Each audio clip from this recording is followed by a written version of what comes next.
afternoon. Thank you all for joining me here today. We have several guests and community partners that you will hear from shortly, including Congressman Joe Morelle, Penfield Town Supervisor Tony LaFountain, and Tom Putnam, the Penfield School Superintendent and President of the Monroe County Council of School Superintendents. What we are going to talk about today could directly affect every property taxpayer in Monroe County. Certainly, the health and safety of our community is of the utmost importance, but so too is the bottom line for our hardworking families during these challenging economic times. I have heard from and spoken to countless residents who are worried about what the future holds for their family, for their home, for their job, and for their livelihood.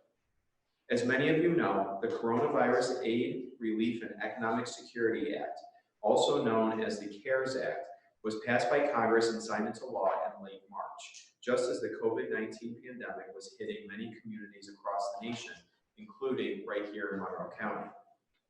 Co-sponsored and supported by our Congressman Joe Morelle, the bipartisan CARES Act delivered unprecedented federal assistance to people, families, communities, and businesses to address the economic fallout from COVID-19. Thanks to the hard work and advocacy of Congressman Morelle, Senator Schumer, and Senator Gillibrand, Monroe County received $129 million from the CARES Act, which has helped us ensure that our community is safe and that we have the resources necessary to slow the spread of this highly contagious virus.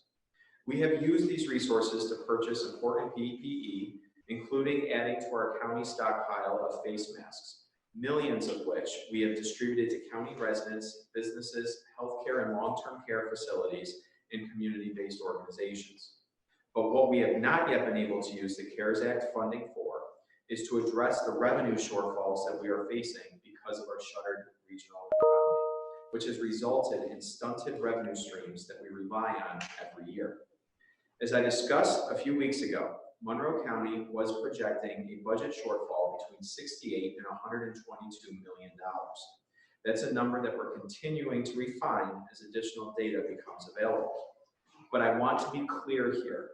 Any shortfall is a direct result of a drastic decrease in revenues from sales tax, our hotel-motel tax, a potential reduction in state aid, among other funding streams, and it is not the result of an increase in expenditures or overspending.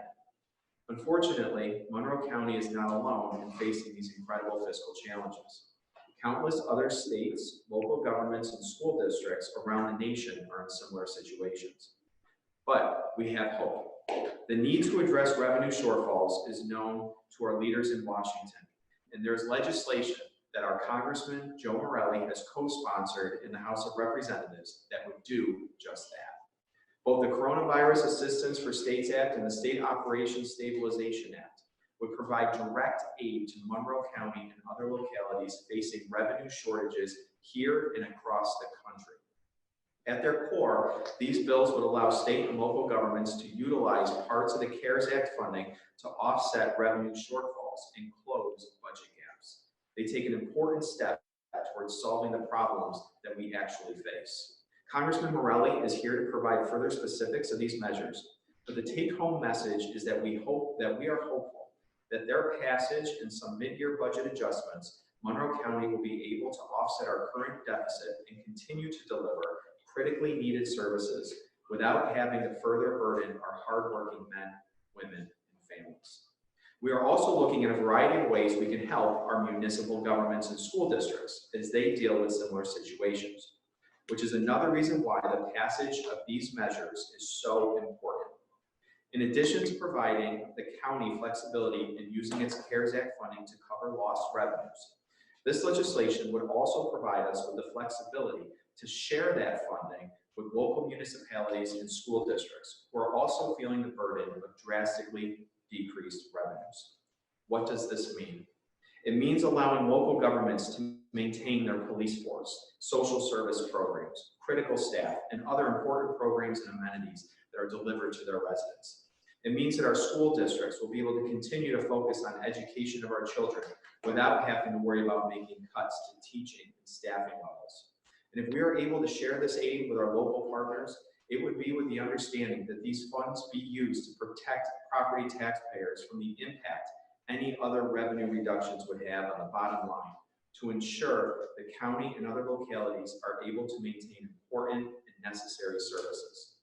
While we are proactively looking at areas of financial reductions and opportunities for savings if the CARES Act funding is not brought in, I believe we should not be asking governments to choose between supporting our public health and frontline workers or the economic and fiscal well-being of a community. Unfortunately, without the passage of the Coronavirus Assistance for States Act and the States Operation Stabilization Act, that is exactly what we will have to do. But we are lucky here in Rochester and Monroe County to have a congressman who is supporting these measures that will bring great relief to Monroe County, our localities, our municipalities, and school districts. And I'm now going to invite Congressman Morelle to talk about these critical, important measures. And I want to thank him for his incredible leadership and advocacy for our community during these unprecedented times.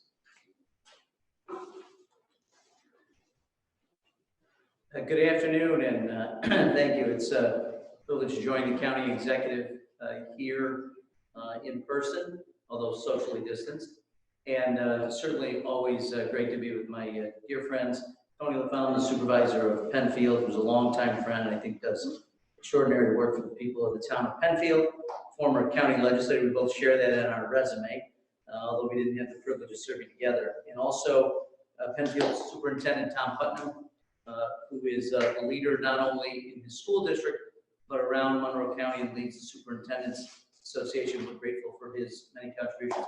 I do want to thank the county executive. I think we are blessed in this community. I speak to colleagues all across the country. There is not a community like Rochester. There's not a community like Monroe County where people are working together in such an incredible fashion. I know the county executive continues to have phone calls daily with all of our local government partners. We're on the phones daily with hospital systems. He continues to engage the community-based organizations, the United Way and others on a daily basis as well. So his leadership is certainly not going unnoticed, and I think it's an incredible privilege that we have for his leadership as well as the leadership of my colleagues and friends who have joined us. It's clear that the impacts of COVID-19 are going to be felt for months and months to come, if not years to come. And I was speaking to the Rochester Rotary today, and I mentioned to them that my sort of thinking about this really has evolved in the last several months. And I don't know about other people, but I had this impression that we would go for a period of time, 2 or 3 months, and deal with the virus, and then life would return to normal. What's clear is that that's not the case, that this is going to be months and months. And really, we won't be free of this until we've developed either effective therapies or an effective vaccine. And until that time, we're going to continue to social distance. We're going to continue to wear our mask and practice the best personal hygiene. But it's really important. This is going to have a dramatic impact on governments, and that's state governments, local governments, and local governments from the county all the way down to villages and school districts. And it's critically important that we allow local governments to have the resources necessary to continue to meet this unprecedented challenge. The county executive mentioned law enforcement and first responders. We're talking about Department of Public Works personnel. We're certainly talking about educators who are striving in not only this unprecedented time, but very little time to plan for the virus, and continuing to try to provide educational services to those students at the elementary, secondary, and post-secondary level. We're talking about people who rely on social services and have to do this often remotely, and confronting the questions of the digital divide. So these programs are vital in our community. And again, we are blessed to have a community that is so service rich. And that's why, as I was thinking about it, and certainly talking to the county executive on a multiple times a day basis, let me get that, say that easily. But it became clear that the biggest challenge was not necessarily the expenses associated with the virus, and I think in the conversations I've had with Supervisor LaFawn as well, it's the real fear, and that's coming to fruition, the lack of revenue because of the economic activity which drives so much of the revenues that governments receive. At the state level, talked to the governor repeatedly, they're facing a potential $14 billion revenue decline. The county executive has spoken about the revenue decline for the county. I've met and spoken with the mayor several times about the declines in obviously all of our town governments and school districts. So there's a number of ways that I think we need to address it. First, we have to provide additional support for our states. They're the ones who provide significant benefits to our local governments, certainly to our school districts, and I want to make sure the state government and all the local agencies and local governments that rely on state support, that they have that support.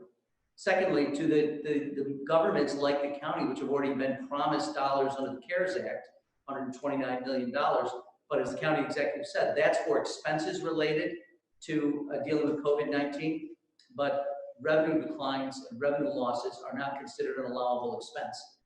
So that's the second thing we absolutely have to make sure that we do, is to allow those revenue losses to be considered as an allowable expense. And finally, another bill that I sponsor in the House of Representatives would make sure that communities of smaller than 500,000 population, like the town of Penfield, like the town of Irondequoit, like the town of Greece, and every other town in this community, those governments need to have support as well. And so the other bill that we have would allow smaller communities not only to have dollars appropriated by the federal government, but to allow those to make up for lost revenue.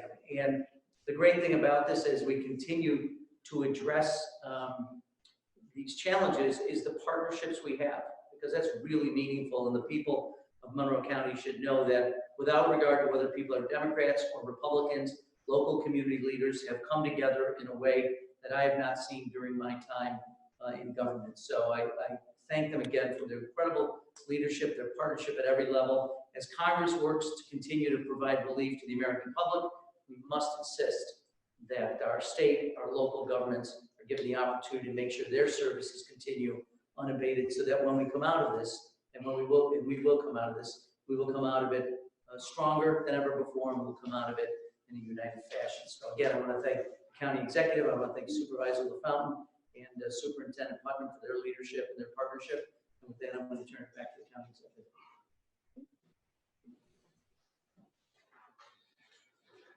Thank you, Congressman Morelle, for your support of this critical legislation, and I want to thank you for being here today and sharing your remarks and concerns for us local governments and the state government as well.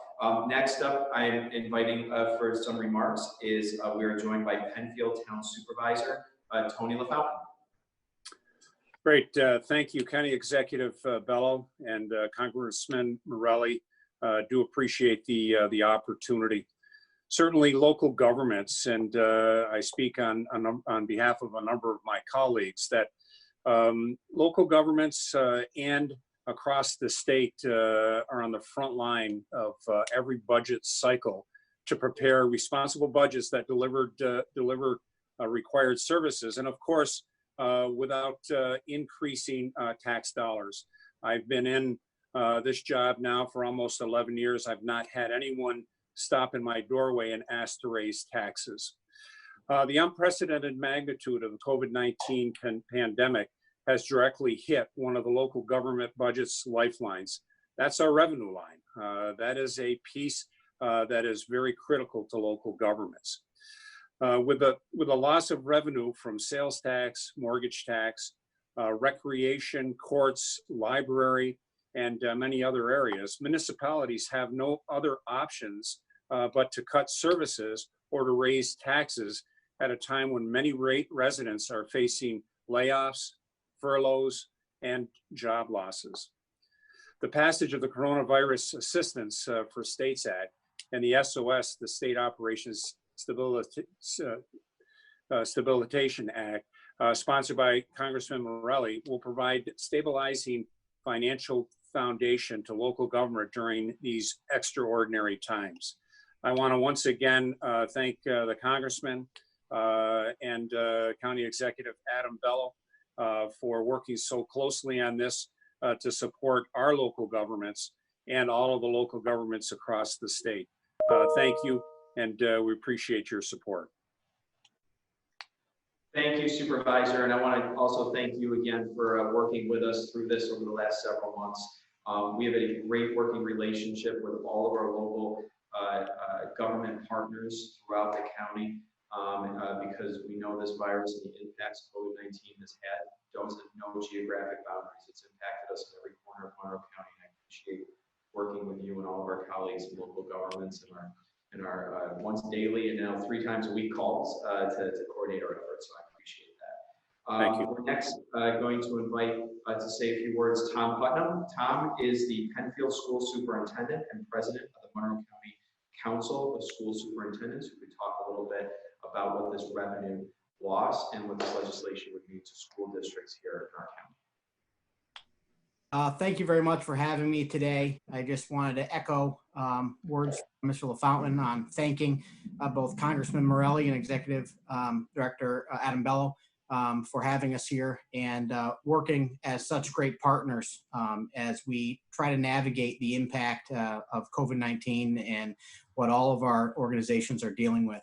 On behalf of all the schools in Monroe County and our organization, the budget planning process has been extremely difficult this year, knowing and looking forward to the loss of sales tax revenue, as well as an unknown decrease of state aid revenue has put school districts in a very difficult situation as we try to budget for next year. Ideally, we want to make sure that we maintain the excellent programs that all of our school districts have. But as we take a look at revenue projections, it's worrisome.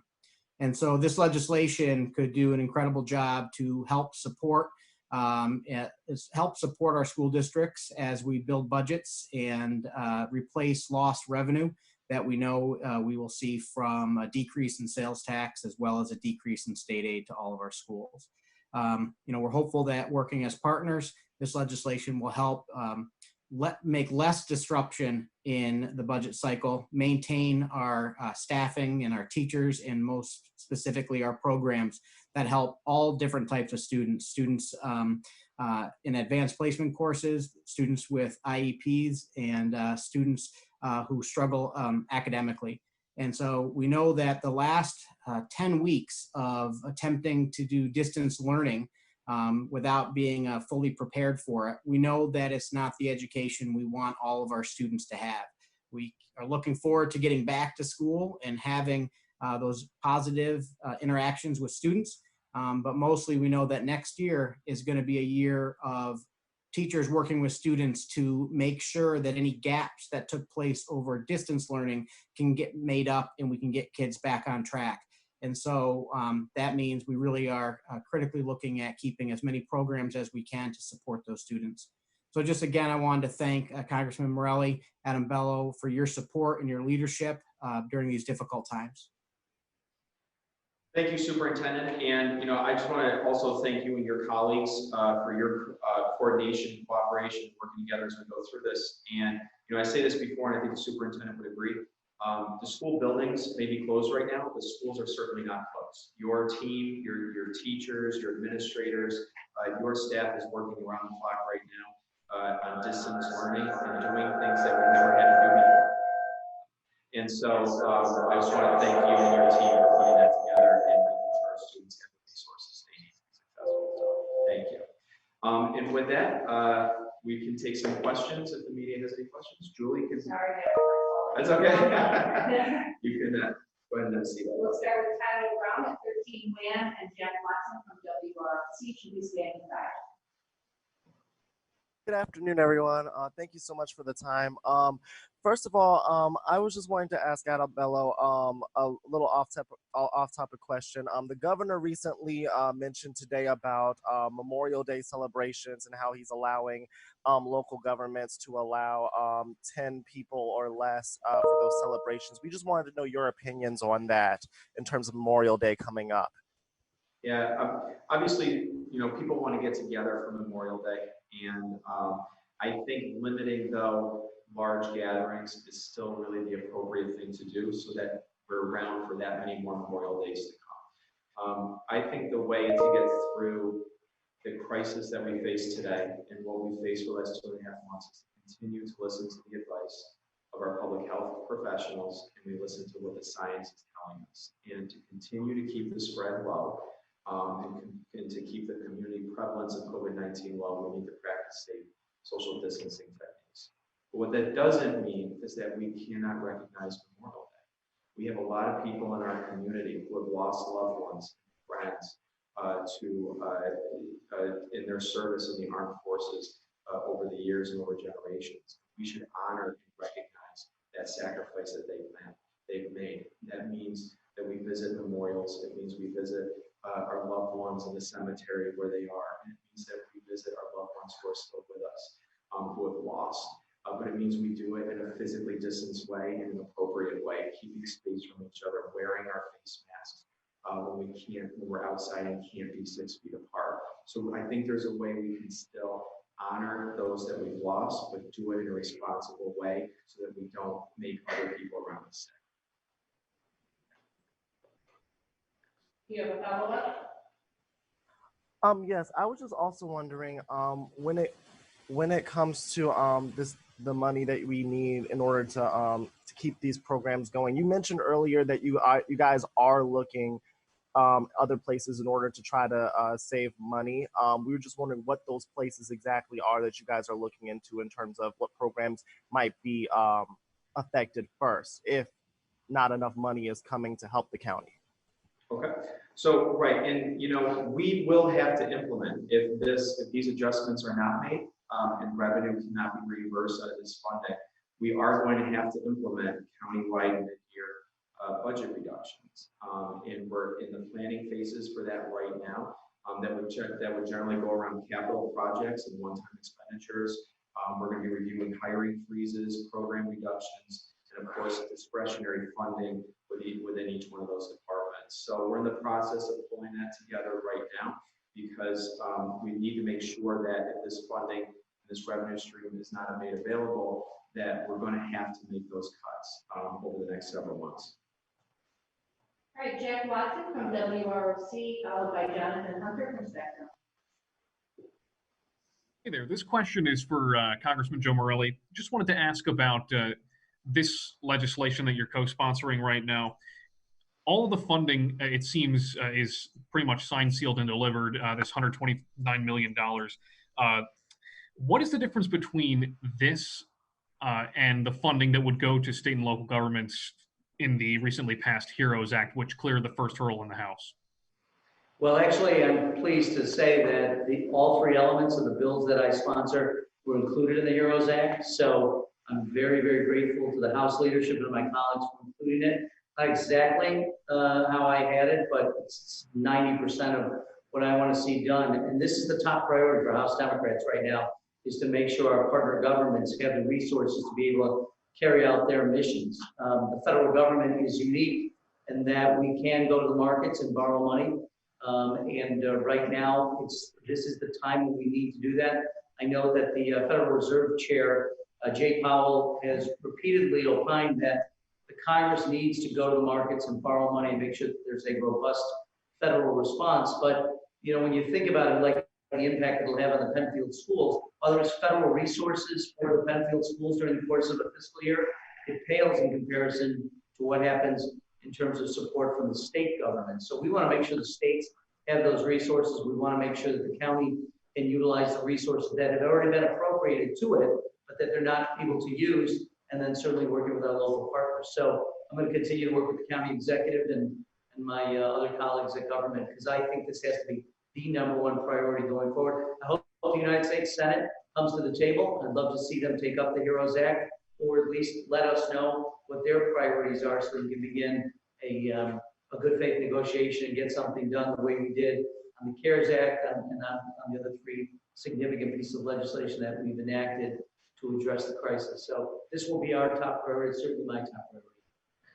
And as a follow-up to that, Congressman, I guess what I'm wondering here is how much of the CARES Act funding would go toward the $68 to $122 million projection that Monroe County is looking at right now, versus how much from the HEROES Act would go toward that? So the HEROES Act did some of what I'm talking about, which it said that the dollars that have already been appropriated, that would include the city of Rochester, the county of Monroe, and some of the larger governments that already received funding under the CARES Act, but they are limited because while they can spend money on COVID-19 related expenses, so and I know there are a number of things that the county executive has done to use dollars to be able to help the local community. The vast majority of that money probably would not be spent because there are only so many expenses related to it, and I'll let him speak to the details.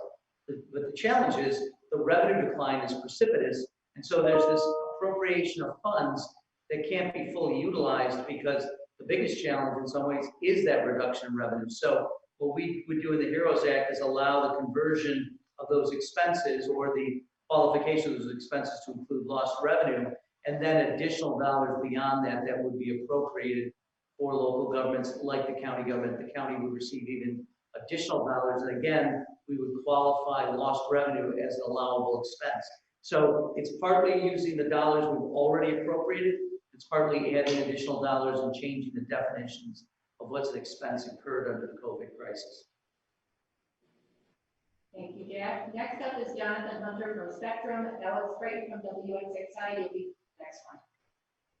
Yes, good afternoon. This question is for Dr. Thomas Putnam. Just to talk about how crucial this funding is. You were just mentioning a couple minutes ago that you guys could potentially be cutting services, but talk about the last thing you want is even lay off teachers or furlough teachers. Yeah, obviously, the largest piece of aid we receive as local school districts comes from New York State, and we don't know what that number is yet. Typically, we know well before this date, but we potentially are looking at upwards of 30% state aid cut. So, this bill would really help fill in the gap of the known fact that we'll be receiving less in sales tax revenue just because of shutdowns across the state. So everything helps in terms of increasing revenue to get back where we have been in the revenue side of things over the last few years. Obviously, school budgets are important. Ms. LaFountain mentioned as well, nobody asked for a tax increase. We do our very best to stay under the required tax cap and make sure that we put out budgets that are fair, but also are focused on student achievement and student support. And so this bill is an incredible opportunity to help fill the hole in the revenue side of things that we know we're going to be looking at in the immediate future for next school year. Budget votes are June 9th across the state for schools. And then for the foreseeable future, we know that aid projections are going to be low. All right. If I could just do a quick additional point on this. In the HEROES Act, $34 billion will go to the state of New York over 2 fiscal years. As the superintendent points out, they have a different, not every government fiscal year is synced up, and they're not all in the calendar year. The county is the calendar year. The school districts are September 1? No. July 1. July 1. And the city of Rochester, I think, is October 1. So they're all different, and we did it over 2 fiscal years, 2 federal fiscal years. And the importance of this is the state saying they have a $14 billion deficit. If we can give them, and I think in the first year of the 2-year bill would be about $23 billion to the state. So it not only takes up for the deficit loss, but additional expenses they have. I spoke to the governor on Saturday. I spoke to him several times over the last week and a half, as you can imagine. But this would allow him to not have to take the draconian cuts that he has suggested he would have to make to the school districts, which is why it's so important as well to do the state funding, but also to help the county so they might be in a position to be able to help through sales tax relief, et cetera, as well. Follow-up, Jonathan? Yes, I did have one follow-up actually for Congressman Morelle.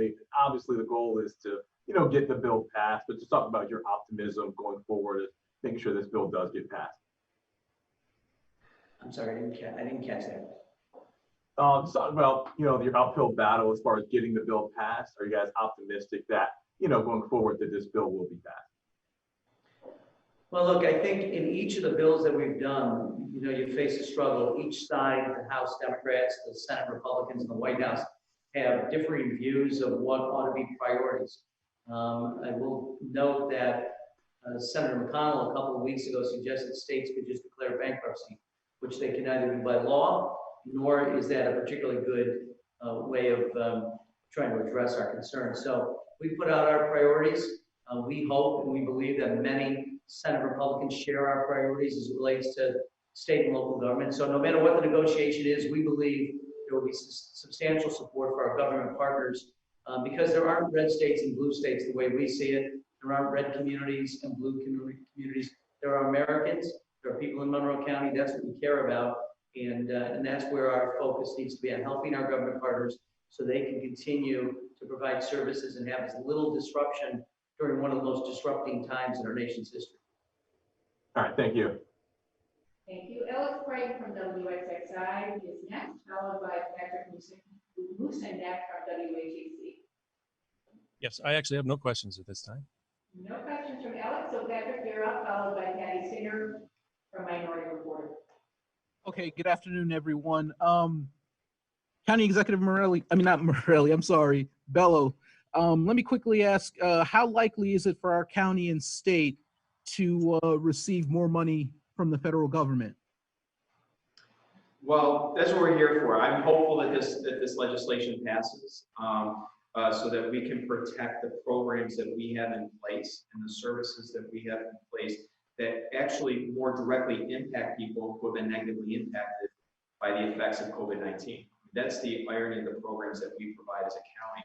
Most of our services are going to impact and benefit people who have had the most negative impact of the virus. So we're trying to protect those programs and those services at all costs.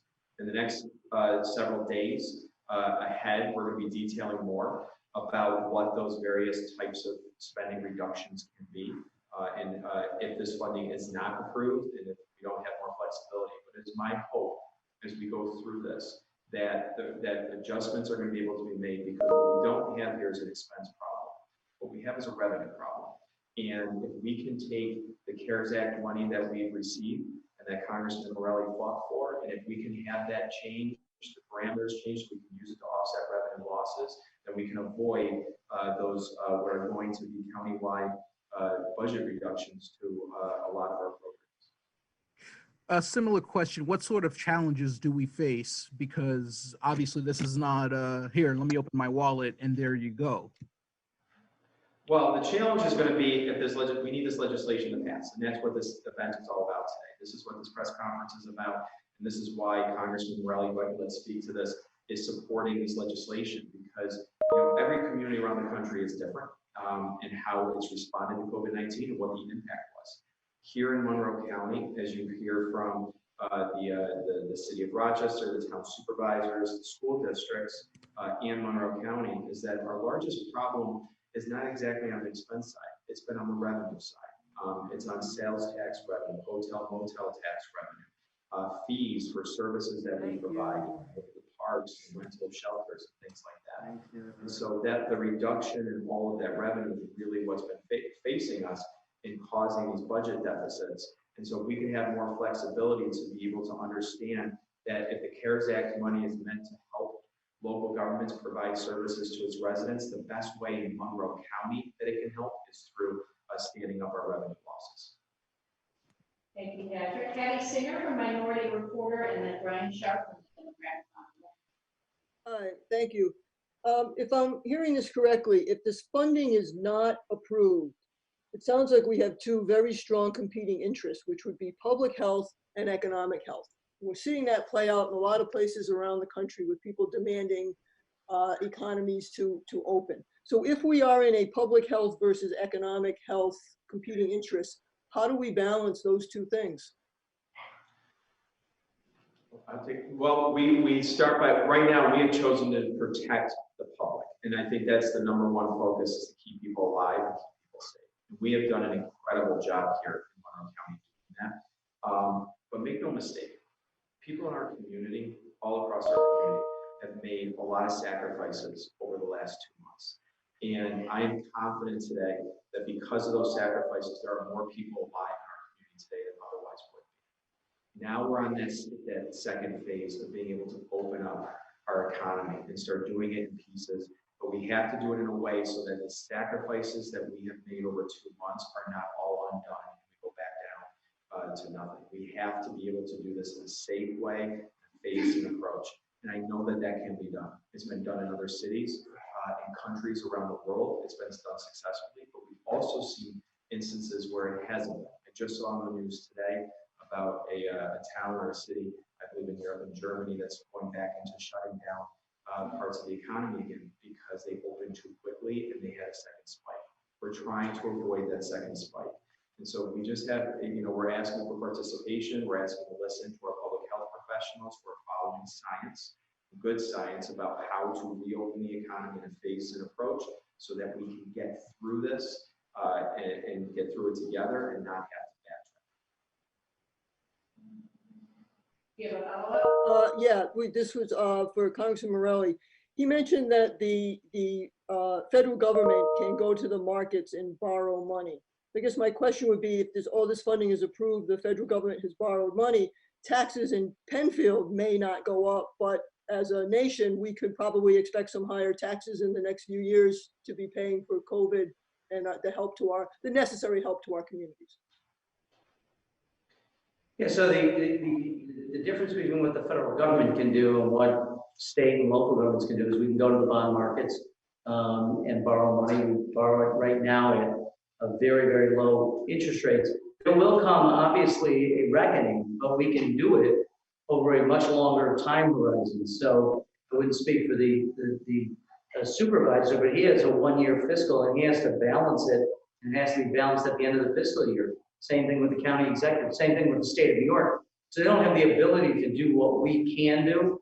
And when you think about it, as the county executive has, I think, masterfully worked through the public health challenges we have, as we begin to reopen, we'll start to see the beginnings of that economic resurgence that we all hope for. But it is going to be very layered, and it's going to take a long time to do that. At the same time, not only can we provide support for our governments, but we can invest in the kinds of infrastructure and other things that will last more than a generation. So that generation will not only benefit from it, but pay us back over time. And I would say this, Patty, I think the one thing, though, that is going to be clear is in time, we're going to have to look at the progressivity of our income tax tables and make adjustments to make sure over time, those at the very highest income levels are paying their fair share. And I don't think that's been the case. I think that's why the deficit grew larger even during this.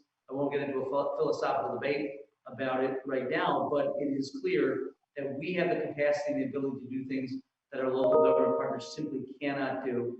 And so it is an obligation of the federal government to make sure that we stand with them. And honestly, there's no way for Washington to do the kinds of things that Tony LaFountain does in Penfield. And there's no way for us to know what Bill Rylick in Greece sets as a priority, or the people in that community, which is why we shouldn't try to really get down and micromanage this. Let's let the duly elected people at the state level, at the county level, at the town level have the resources they need, and let them carry out the mission that's been given to them by the people in the local communities. Thank you, Patty. Our final question comes from Brian Sharp with the Democratic Council. Thank you. This question is for the county executive. I was wondering, you spoke earlier about you're in the planning stages to look at capital expenses, hiring freezes, discretionary funding. What is your timeline to start enacting those cuts, and what is your target amount that you're looking initially to reduce? Well, like I said earlier, a couple of weeks ago, we had originally projected a $68 to $122 million budget deficit driven by revenue reductions. We are refining that number now that we have some more look at what the sales tax revenue was and the loss was from April of last year to April of this year. So in the coming days, we're going to be pulling out more details to be able to present to you about that. But those are the categories and places that we're looking at. We already have, so we're looking within each one of our departments. We've asked our department heads to identify specific reduction targets that we'll be sharing around discretionary funding, hiring freezes, and capital projects and one-time expenditures. You have a follow-up, Brian? Yeah, just one follow-up. I'm wondering, as far as when it comes to the Department of Public Health, if you have an estimate, I don't know if they're off the table for these cuts, or if you know where they're at to budget at the current time. I don't know where they are to budget at current time, but the health and safety of our community is our #1 priority right now.